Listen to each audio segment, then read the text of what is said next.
Olá, questão sobre transplante e gestação.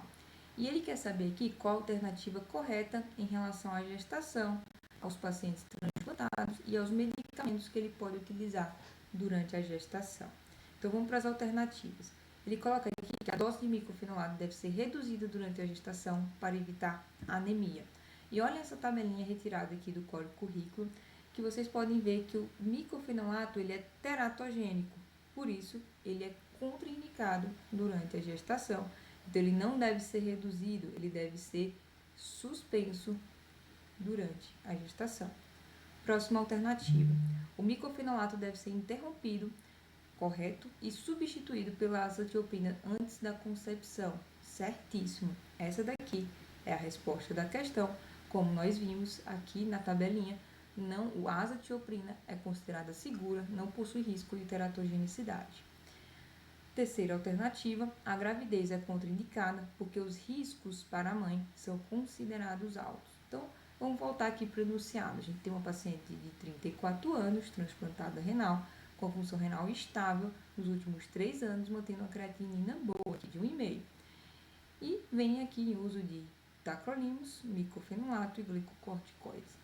A princípio, essa é uma paciente que vai ter uma gestação de alto risco. Qualquer paciente transplantado, qualquer paciente que tenha uma DRC, por mais que tenha uma função, uma taxa de filtração glomerular boa, vai ser uma gestação de alto risco e vai precisar de um segmento próximo ali do nefrologista e de um obstetra especialista em alto risco.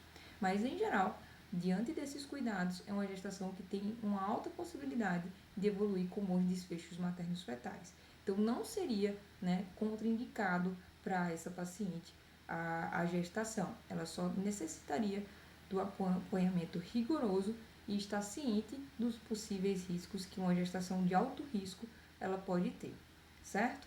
Próxima alternativa, o tacrolimus aumenta o risco de diabetes gestacional e deve ser interrompido.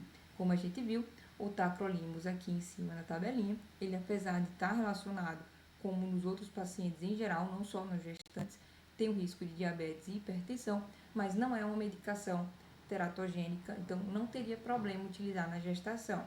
Obviamente, o cuidado que a gente deveria ter em relação ao controle glicêmico, em relação ao controle pressórico dessa paciente. Então, é um tema que cai muito na prova de título, então gravem essas dicas para acertar sempre essa questão.